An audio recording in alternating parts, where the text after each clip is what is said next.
Dear students, welcome to EPG Pathshala. I am Mahesh Kalra, Curator of Numismatics at the Asiatic Society of Mumbai.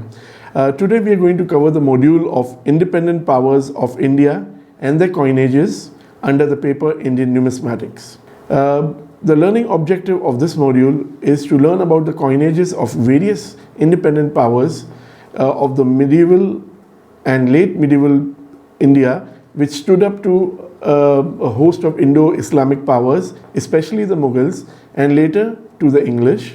These coinages issued by these powers are considered as independent either due to their isolation or their resistance to imperial powers of the subcontinent. This module will try to also study the trajectory of these independent powers, whether they survive the Mughals and the East India Company or whether they succumb to the same. Also, we would like to state at the starting that this PowerPoint will be excluding the study of Maratha coinages and the Deccan Sultanates, which have been covered in other modules. The rise of Delhi Sultanate and its satellite powers across India, and then later the Mughals, resulted in the extinction of a number of independent warrior states which were out to defend their own territories. The Mughals specially declared the right to coin sikka as their imperial prerogative. As a result, they sought each and every means to suppress local coinages. However, many powers survived their 2-century-long rule. Many of them successfully exercised this vital right to coinage, either as opposition to the Mughals or benefiting from the relative isolation from the Mughal center. Looking at the map here, there are many of these states which have been covered. Some of these would not have been covered. We will be trying to do maximum justice to the coverage. As I told you, the Maratha Confederacy and the Deccan Sultanates have been excluded from this module. So what are the features of independent powers coinages? The currencies of these powers have some common features. Most of these coinages began as a response to the need of the local citizenry to coinages. Later, many of these areas which were remote and isolated began to mint silver and gold coinages in response to the trade needs of the region. The local currency paradigm was usually very important, especially in the form of the currency, the weight, its fineness in terms of metal composition, and also sometimes the look of the coin. However, many rulers prevailed upon the kingdom changing the forms of legends in tune with their own religious ideals. Sometimes they also adopted popular religious ideologies rooted in the local culture, which was not their culture, as we'll see in the case of Ahoms of Assam. The Sikhs of Punjab reformed the coinage, on the other hand, to actually bring about the coinages with legends of Sikh gurus, which was again a change of paradigm from the prevalent Mughal paradigm. Now first we will look at the independent coinages of Northeast India. Eastern India came under Indo-Islamic powers in the period of Delhi Sultanate itself, with the foundation of Bengal Sultanate in the 13th century, and subsequently its influence occurred on the regions of Bihar and Odisha. Strangely, the Mughals also strived to capture these cash-rich regions. Bengal, Bihar and Orissa were captured under Akbar. Later, under Akbar's descendants, especially Aurangzeb, attempted to capture Assam and its remote regions, Tripura, Manipur and Cooch Behar. However, many of them remained independent for quite a bit of time, especially due to the remoteness of the region and the inclement weather, which actually destroyed a whole Mughal invasion in the 1660s, led by the Mughal general Mir Jumla. Chief among the powers which rose in Northeast India were the Ahoms of Assam. Then there was the independent state of Tripura. Then there was the Cooch or the Cooch Behar, Jaintiapur and Manipur, which successfully survived the Mughal onslaught as long as they could. First we will look at the coinage of medieval Tripura, because this was a kingdom which was the first to issue its coins as early as 1464. The first king to issue the coins was Ratnamanikya, And Ratnamanikya was a prince, while he was a prince, stayed at the court of the Bengal Sultan as a hostage, and here he observed the coinage of the Bengal Sultans, which was a silver tanka. Upon being appointed on the throne, Ratnamanikya reformed the coinage and attempted to issue a new silver tanka, which was of the local standards, had the look of local beliefs. He also copied many of the Bengal Sultan coins, especially a rebel coin of a Hindu prince. He also copied a very popular coin of the Bengal Sultanates inscribed in the style called Tugra. Tugra is a type of calligraphy which actually looks like a curtain. The Bengal Sultans had a very famous coin, and he attempted to copy the same with Bengali legends. Yet another prototype that Ratnamanikya managed to invent had the image of a stylized lion with reverse legends in medieval Bengali script. One of the most striking features of later Tripura coinage was the use of the name of the reigning queen along with the name of the king. We find many of the rulers actually naming the queen along with their own names on the coins. Also, we find the iconography of the deities many times changing from the standard lion to various Vaishnavite deities like Vishnu seated on Garuda, or Krishna with his gopis playing a flute. One of the images of a coin is also Krishna standing on a lion playing a flute. So these reflect the beliefs of the Tripura rulers in conjunction with the local beliefs and legends related to these deities. Now we are looking at the screen at a coin, typical coin of Vijay Manikya. This also names his wife, Queen Lakshmi Devi, and the coin is being dated in Shaka era 1479 corresponding to 1557. These coins also have the typical lion which I was speaking of, a very stylized lion, almost looks like a deer. Next we are looking at a series of coins which were first initiated by Ratnamanikya, copied from the Bengal Sultan coins, the lion motif. And then we're also looking at the curtain coin which I was mentioning, which basically was copied from the Bengal Tugra coins. And also finally we are looking at the various deity type coins issued by the later Manikya rulers. The kingdom of Tripura was checkmated by the Mughals in the time of Yasho Manikya and forced to acknowledge the superiority of the Mughals temporarily. The kingdom, however, survived Mughals and existed as the state of Tripura in the colonial period. At this stage, it also issued a lot of token coins with legends and the state of arms of Tripura. Tripura merged with the Indian Union in 1949. However, we still find a lot of local hoards of the medieval period reflecting these coins, which are found only in Tripura and not anywhere else, which actually tells us that these coins were only meant for local use. Now we look at another important coinage of the Eastern India, that is the Ahom coinage. The Ahoms basically were a dynasty which came to present-day Assam and ruled for nearly 600 years. The dynasty crossed over from Burma under a prince called Sukafa, and Sukafa then had descendants, many of whom took over Indian names along with the Ahom names. The earliest coins of this dynasty were issued by a ruler, Jayadhwaj Simha, in 1648 AD. Ahom coins are usually octagonal in shape. This is in accordance to a local belief and a legend in the Yogini Tantra, which mentions that the state of Kamarupa, that is Assam, was actually 8-sided and had to be defended from all the 8 sides. In the initial period, the Ahoms followed the weight standard of the Bengal Sultans, and later they shifted to the Mughal standard of the gold mohar and the silver rupees. Interestingly, in the later period, not only the Ahoms copied the coinage of the Mughals in terms of weight, some coins are also found in the Persian script. Notably, 2 rulers, Sivasimha, along with his queens Paramartheshwari and Ambika, issued coins with Persian legend. These have the Persian language, but the dates are again in the Shaka era. Another king, Rajeshwar Simha, also issued the Persian legend rupees. However, all both of these coin types were in octagonal in shape, in conformation with the Ahom coinage standard.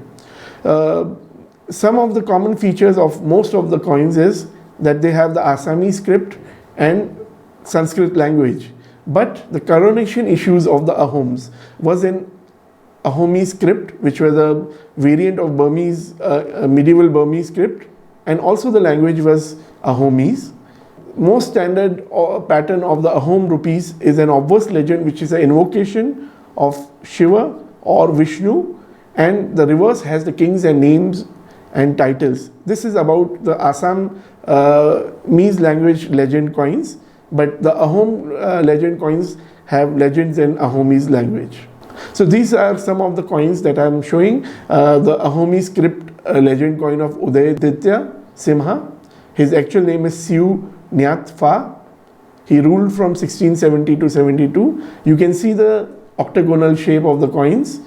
Then there is the Assamese script rupee of Chakradhwaj Simha, who is mentioned as Chakradhwaj Simha on this coin in Bengali script. The image on the right names him as Shri Shri Chakra Simha. Then this is the coin of Shiva Simha along with his queen Paramartheshwari. The coin names the mint of Gadgaon and has the Shaka era date of 1651.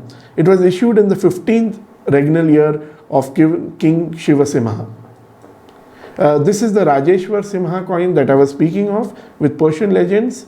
This mentions the mint of Rangpur and has the Shaka era date of 1685 corresponding to 1763.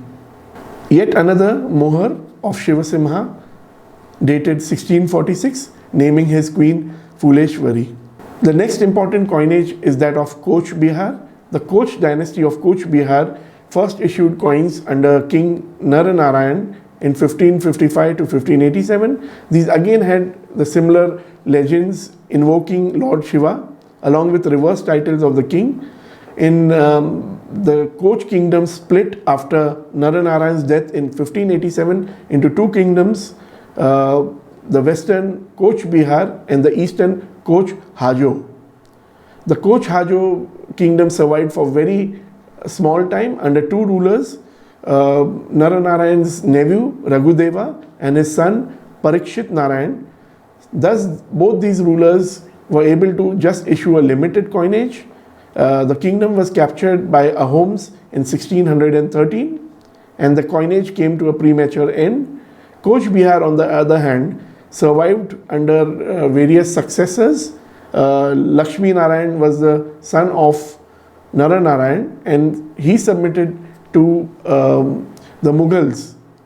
But the dynasty of Koch Bihar managed to issue the coins later, which were basically half tankas or half rupees. These came to be known as the Narayani rupees in view of the name of the rulers ending in Narayan. And Narayani rupees were basically minted on a very small flan coin with large dies, which results in a partial legend of the ruler appearing on the coins. These coins were circular in shape. Interestingly, one of the very interesting Narayani rupee we come across is one which names Aurangzeb with his titles in Assamese script. This is believed to have been issued by the Mughals during the Assam invasion. The Narayani rupees remained very popular and were continued even till the British period when they were demonetized by the British in the 19th century. However, the rulers continued to issue the Narayani rupees in a limited form as coronation issues in gold. We are looking at the coin that I was speaking of. Aurangzeb's name is inscribed in medieval Bengal script as Aurangzeb Shah Alamgir.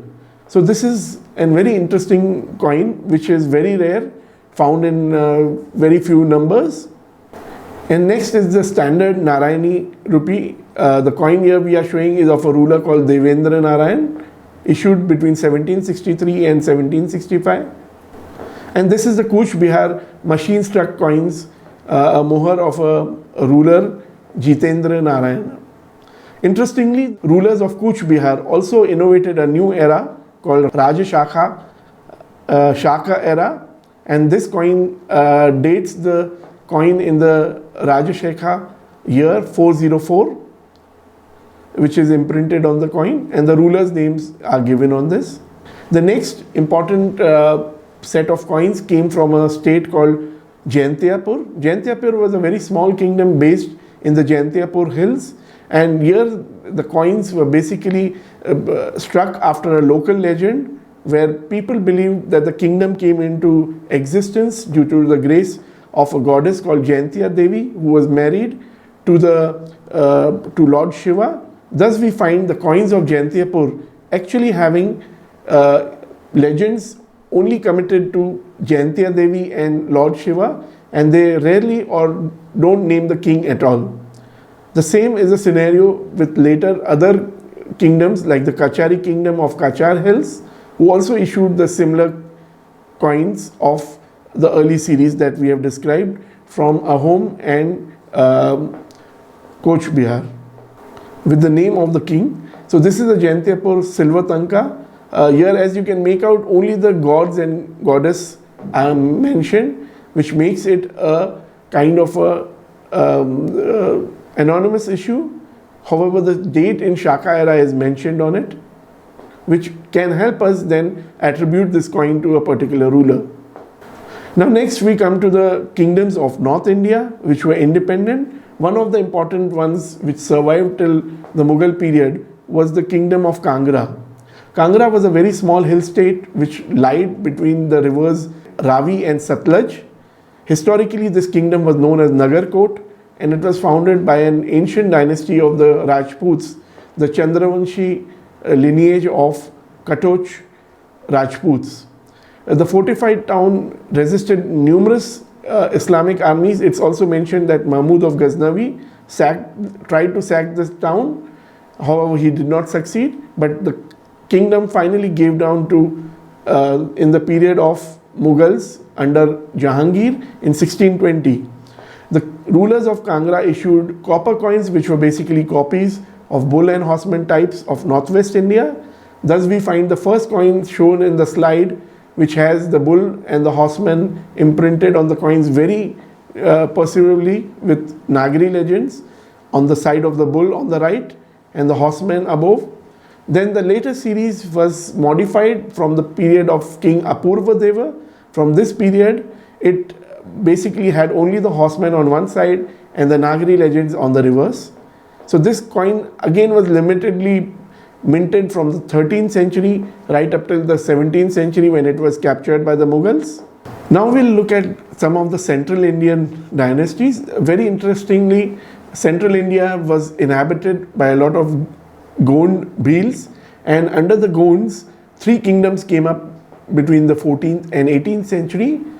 These three kingdoms were the Gadha branch, which existed on Gad Mandala. Then there was the Devgarh branch, which centered on Devgarh Nagpur. And then there was the Chanda branch, which centered on Chanda Sirpur region. Of the three dynasties, the Gadha branch, under its ruler Sangram Shah. Sangram Shah, interestingly, was a father-in-law of Rani Durgavati, who bravely fought and resisted the Mughals under Akbar. Sangram Shah issued gold and copper square coins with his own name and legend with a stylized lion. We will look at the next slide for some of these coins. So this is a very, very rare copper coin of the ruler Sangram Shah. It has a lion on the obverse with a front paw upraised, and on the reverse side the king's name appears in Nagari and Telugu. These would have been the reflective of the cultural languages used in the kingdom. And in the next slide, we will look at a very rare coin of the ruler Jataba Kesari Singh of the Devgarh branch. Again, this has Nagari legends, and the coins are very rare, so which reflect that these coins would have been issued for a very limited period for a kind of a showing of the sovereignty of this fragile kingdom which was invaded by the Mughals. Now we'll be looking at the independent powers of South India and their coinages. In the 16th century, the Vijayanagar Empire almost came to an end, and from this emerged a lot of kingdoms under its former Nayaks. basically who were successors and held on to the fiefs despite attacks from Bijapur, Golconda, Sultans, and later the Mughals. Nayaka states, many of them survived till the 18th century when they increasingly came under the pressure of the kingdom of Mysore, which itself grew from a Nayaka kingdom into a large empire under its two dynamic rulers, Hyder Ali and Tipu Sultan. Later in the module, we'll be also studying the coinage of Hyder Ali and Tipu Sultan. Most of the Nayaka coinage essentially was a continuation of the earlier gold pagodas and phanams of Vijayanagar. Many of them are actually blatant copies of earlier prototypes of great Vijayanagar emperors like King Krishnadev Raya and Sadashiv Raya. These coinages, however, became more stylized and poorer copies of the original pagodas and phanams. Thus, we find some basic changes in the coinages when we compare them with the earlier prototypes. So, the first kingdom that we are looking at is the Keladi Nayakas of Ikkeri. The Keladi Nayakas of Ikkeri were basically Nayakas of Vijayanagar who ruled the very cash-rich region of Bednore, and this kingdom thrived from 1500 up till 1763. In 1763, Hyder Ali, prompted by the rich treasury of the Keladi Nayaks, launched a very vigorous attack on the kingdom and annexed its treasuries to his own treasury. The Keladi Nayaks issued gold pagodas and phanams, which were essentially copies of the coins of Vijayanagar Emperor Sadashiv Raya. This was partially done because the first Nayaka's name also was Sadashiv Rao, which suited the empire, the new found kingdom, to use this particular coin type. Incidentally, most of Hyder Ali's gold coins were minted from the same gold, and they also used the same obverse side of the Keladi Nayak coin, which shows Shiva and Parvati on the coin. The next power was the Nayakas of Chitradurga. Now, they also again briefly established themselves in the post-Vijayanagar period, and they resisted subsequent invasions till the period of the Mughals. It was in 1760s that they came between the fight between Hyder Ali and Marathas, and unfortunately, when they allied with the Marathas, they were then attacked by Hyder Ali when the Marathas retreated back to Maharashtra. Hyder Ali launched vigorous attacks on Chitradurga, and in 1779 it became a province of Mysore. The Nayakas of Chitradurga issued coins known as the Durgi pagodas. These were closely copied from the coins of Krishnadev Raya, a prototype known as the Balakrishna pagoda. These showed typically the image of Krishna as a child along with a ball of butter in his hand, but the later copies issued by the Nayakas of Chitradurga essentially don't show many of the features which are apparent on the original coins of Krishnadev Raya. However, they do copy very closely the legend Shri Pratapa Krishnadev Rai on the coins, though in a bad form. Also, they later issued gold phanams which have the reverse inscription Pra, which again were basically the word Pratap, which appears on their pagodas. The most important kingdom which emerged in the 18th century was the Mysore, but it began its trajectory early in 1638 under Kantirava Narsa Raja Vodiyar, who was the very, very important and powerful Nayaka of the second Vijayanagar Empire, which was based in Chandragiri. However, he detached himself from the Vijayanagar Empire and established his seat at Mysore, and he thus issued very important coins which showed Lord Narsimha seated in a yogic pose with outspread knees, and these have the reverse Nagari legends Shri Kantharaya. Kantharaya was again the name of Narsimha himself, so that is what this ruler tried to attempt to identify himself, his coinages with his patron deity Narsimha. These coinages were, however, not surviving beyond the period of Hyder Ali. The other power that we are looking at is the Marathas of Tanjore. Now, Tanjore basically was a cadet branch of the Marathas of Satara, descending from Chhatrapati Shivaji Maharaj's stepbrother Vyankoji, or Ekoji as he was called, we find a very early version of Maratha Phanams which have only the legend Shri Raja Chhatrapati instead of the standard legends of Chhatrapati Shivaji Maharaj, which say Shri Raja Shiv. Instead, these coins mention only Shri Raja Chhatrapati on both the sides. Later, we come across Phanams, which basically show a fantastical lion with a peacock's head on the obverse, and the reverse shows the Nagari legend Shri Sharbha Raja. These were possibly issued by Raja Sarbhaji in 1771 to 1727, but these coins were basically copied by his descendants and issued for a longer period. Later in the 18th century, the Marathas of Tanjore also innovated a new Phanam called as the Geti Phanam. These coins have variants of daggers on the reverse with the standard Veera Raya Phanam of Vijayanagar. Another interesting variety that we come across is the coins called as Cobra Phanams. These were issued by the Ghorpade Maratha chiefs of Guti from Ramdurg region in Karnataka. They show the cobra in two phases. One is the crawling cobra and the other is the cobra with a flared hood. We are trying to show both of these. Some of these come with a reverse Nagari legend. Some of these don't have or have remnants of the Nagari legend.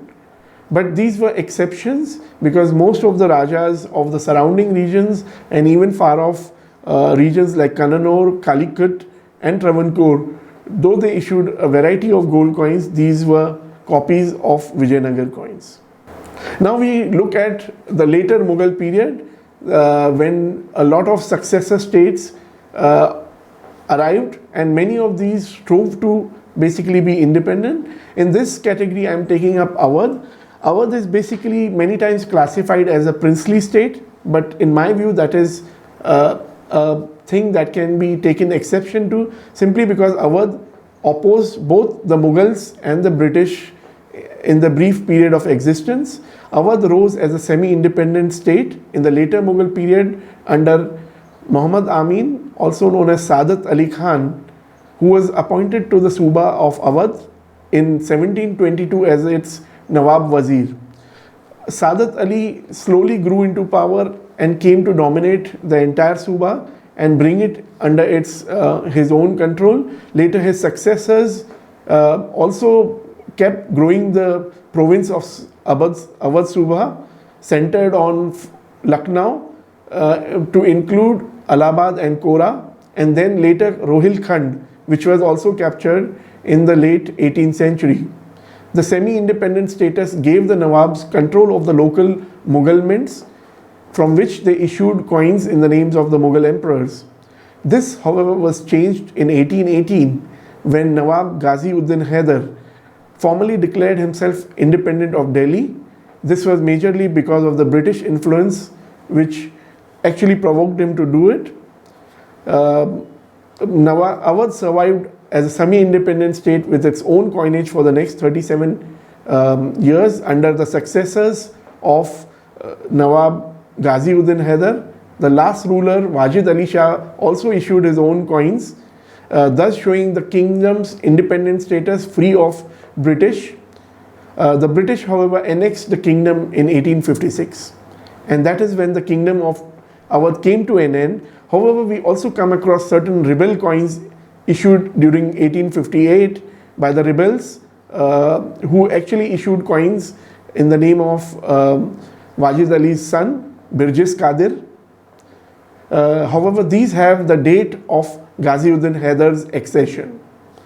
So, looking at the coinage from the period of Ghazi-ud-Din Haidar, we find that it was a hybrid coinage which employed the influences of the British by actually making its own coat of arms, which was essentially an European practice, but they also used the vestigial Mughal influence by having legends in Persian and in the style of the Mughals, naming the date and the regnal year and the mint of the coins. As already mentioned, the coins of Awadh were issued for a long period till 1857. The coins of Awadh essentially used a fish as their mint mark in the initial period right up till the independent period. This was connected with a very interesting legend connected to Saadat Ali Khan. It is said that Saadat Ali Khan was traveling to Awadh when he was appointed to the Suba in a boat, and a fish jumped into his lap, and he took up this as a good omen and adopted it as his formal emblem. And thus the dynasty began to adopt various forms of fish mint marks on its coins. These coins are also, with the fish mark, were also called as Machlidar rupees in the local markets. Awadh came to appoint a new mint in 1737 at Banaras when it took over Banaras, and this was named as Mohammedabad Banaras. Saadat Ali Khan named it Mohammedabad in honor of the Mughal Emperor Muhammad Shah. Thus we find the coins of Mohammedabad Banaras being issued continuously by Awadh till the 16th regnal year of Shah Alam II. This was when Awadh basically had to give up the rights to Banaras mint, first to the Raja of Banaras and later to the British. The British assumed minting rights in the regnal year 17. Thus they began issuing coins of Awadh with the fixed regnal year 17, and the Nawabs shifted their mint to Lucknow, and then they issued a coin with a fish mint mark with the fixed regnal year 26. These coins have been termed as Asaf Ud-Dawla, Machlidar rupees, in the Lucknow market. So we are seeing here in the slide the contrasting images of the East India Company's Mohammedabad Banaras Machlidar rupee on the right, and Awadh State's Mohammedabad Banaras rupees with the fixed regnal year 26. The East India Company has fixed regnal year 17 on the coin.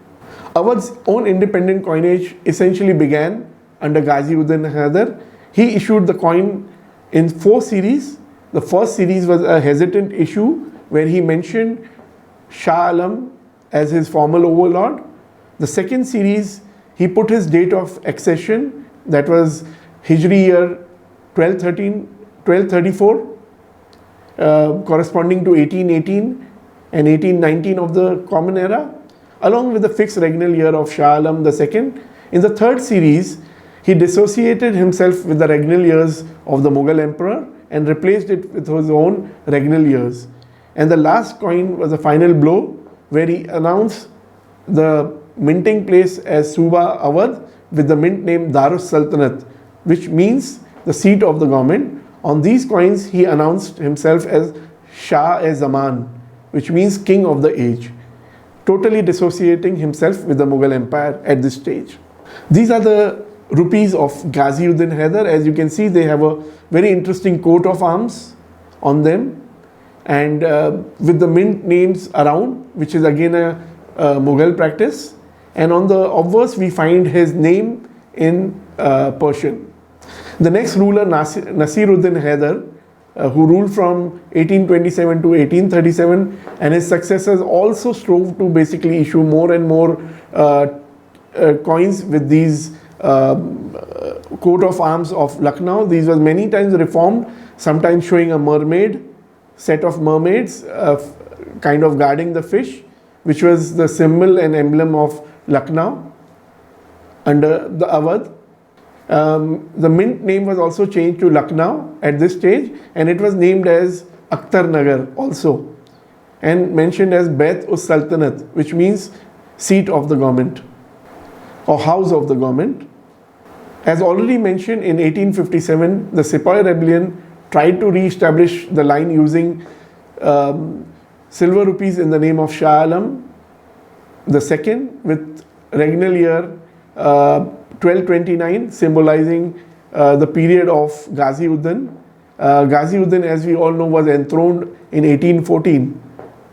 This is an interesting gold moher of Wajid Ali Shah. As I have already mentioned, you can see a set of mermaids, which is again a European concept, but with total Persian legends of the Mughal type. Now we are going to look at the coinage and history of the Durrani dynasty of Afghanistan. The Durrani dynasty was established by Ahmad Shah Durrani, who was the successor of the Persian invader Nadir Shah. Nadir Shah basically invaded India in 1739, and he basically came to access a lot of North Indian, northwestern territories, from where several coins were issued in his name. Ahmad Shah Durrani, on his own, achieved a lot of victories. His chief victory was the Third Battle of Panipat, which resulted in the destruction of Marathas, and later he also attempted and achieved a desecration of the Sikh power seated at the Golden Temple at Amritsar. In his Indian campaigns, he won the support of the Rohilla Afghan chiefs of Rohilkhand and the Nawab Wazir of Awadh, who became his link to the mainland. Post his victory over the Marathas and Sikhs, Ahmad Shah's hold over his own territories weakened, and this only accelerated under his weak successors. Beginning with Nadir Shah in 1739, several coins of the Mughal rupee type were issued in his name from Delhi, Lahore, Bhakar, Sindh, Kabul, Peshawar, and also distant places like Murshidabad, Saharanpur, Banaras, and even Ahmedabad, where the local Mughal commanders were terrified of his terrible temper. After Nadir Shah's assassination, Ahmad Shah retained the control of Bhakar, Lahore, Sindh, Kabul, Peshawar, Dirajat, Bahawalpur, Multan, and Attock, and also included Kashmir in his own coins. In the later period, most of the rulers lost the control of the southern mints of Lahore, Multan, and Kashmir, basically to the Sikhs growing under Maharaja Ranjit Singh. So these are some of the coins I have illustrated of the Durrani's rulers. The muhar on the left top is of Kabul mint. Then there are coins of Bahawalpur, Attock, and issued under the various Durrani rulers. Next we look at the coinage of the Sikhs. The Sikhs basically grew as a militant power under the 10th Sikh Guru, Guru Gobind Singh Ji, and later his successor and disciple Banda Bahadur, who successfully resisted the Mughals from his seat of Lohgarh. But it was the destruction and desecration of the Golden Temple at Amritsar in 1765 by Ahmad Shah Durrani, which basically united the Sikh confederacy and created the powerful kingdom of Lahore, which grew under Maharaja Ranjit Singh. Maharaja Ranjit Singh basically came to the throne as a 19-year-old young chieftain, and he successfully warded off the Durrani invasion of Lahore and was offered the title of Maharaja, a post that he held and expanded in the next 40 years of his reign. The first coins of the Sikhs are believed to have been issued by Banda Bahadur himself from the fort of Lohgarh. Later on, many of the missiles or the confederate parts of the Sikhs issued coins. Finally, it was left to Maharaja Ranjit Singh to issue silver coins. But interestingly, all these coins had a one common feature. No ruler, no king, no chieftain was mentioned on these coins. Instead, they had Persian legends in praise of Guru Nanak Ji and Guru Gobind Singh Ji, whose names were inscribed in Persian on the obverse of the coin. Maharaja Ranjit Singh, at the height of his power, managed to issue coins from Lahore, Amritsar, Multan, Peshawar, Kashmir, and a far-off mint called Pind Dadan Khan. These coins had a prominent leaf mark on the reverse of the coins, and usually the legends were in Persian with the dates in Vikram Samvat era. Ranjit Singh also introduced the Gurumukhi script on the coins in the later period. Some of these coins appear in gold, silver, but majorly copper coins of the Amritsar mint, which come with the Gurumukhi legend Akal Sahai Guru Nanak. After Maharaja Ranjit Singh's death in 1839, the Sikh coins continued to be issued under the subsequent successors of Ranjit Singh till 1848, when the kingdom was annexed by the British. These are some of the examples. On the left are coins with names of Guru Nanak and Guru Gobind Singh Ji and the prominent leaf mark, and on the right are the copper coins which have Gurumukhi legends. Finally, now we come to the coinage of Mysore state under its two dynamic rulers, Hyder Ali and Tipu Sultan. Though Mysore was established as a Nayaka state, Mysore rose as a power under Hyder Ali from 1763 onwards till his death in 1782. Hyder Ali annexed vast Nayaka kingdoms of Chitradurga and Ikeri, seated at Bednore. Thus, he accessioned a lot of gold coins from the treasury. Being illiterate and of humble background, he chose to continue the earlier Nayaka coinage with the image of Haragauri on the obverse of his pagodas and fanams, with the reverse Persian letter He, which represented his name Hyder. He also included in 1780-81 a copper coins which had the images of elephant on the obverse with reverse Persian legends denoting the place and date of issue. Hyder Ali was succeeded by Tipu Sultan, who further extended the kingdom and increased the volume and the type of his coinage. So these are the gold coins of Hyder Ali with the image of Shiva and Parvati on one side and his initial He in Persian. Tipu Sultan proved to be an energetic ruler when it even came to his coinage. He created numerous varieties of coins in his 16-year reign. From his fourth regnal year, he lent a distinct Islamic touch to the coinage by introducing a new era called as the Mauludi era. The Mauludi era basically is connected with the date of birth of Prophet Muhammad and begins in the year 570 of the Christian era. He issued a variety of coin denominations, giving them distinct Islamic names. For instance, he named his double rupees as Haidari, his silver rupees were called the Ahmadi, the gold pagodas were called as Faruqi, and copper cash coins of 20 cash unit were called as Zohra. Similarly, he renamed a lot of his mint towns, giving them distinct Islamicate names. For instance, Guti was renamed as Faiz Hisar. Chitradurg was renamed as Faruqiya Hisar on the coins.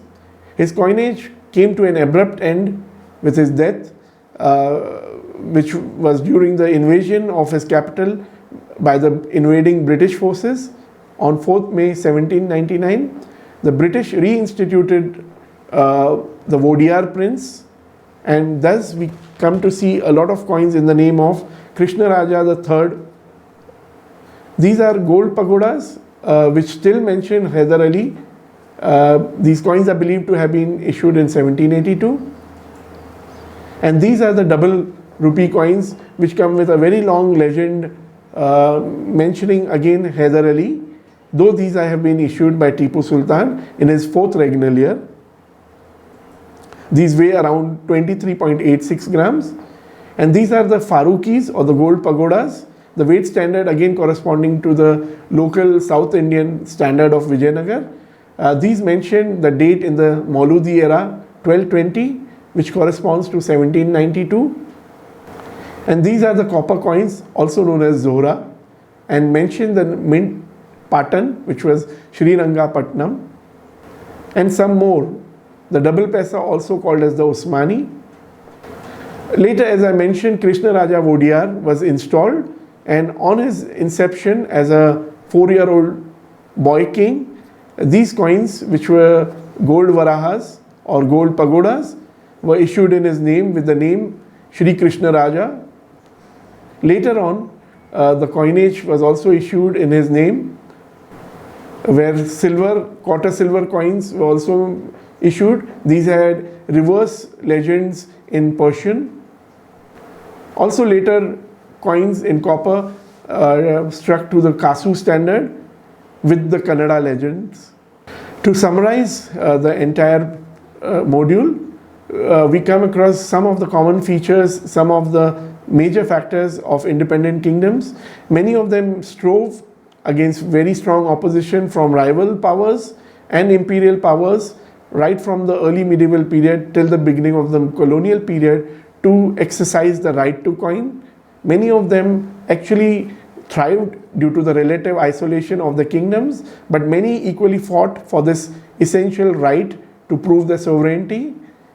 The independent kingdoms also many times strove to change coin paradigms, but they also had to many times suit the coinage to local ideological and coin types current in the region. The local coinage tradition was very important because many times this was aligned to the monetary system of the region which worked in the local and distant markets. Thank you for viewing this module. For more information, I advise you to visit EPG Pathshala website.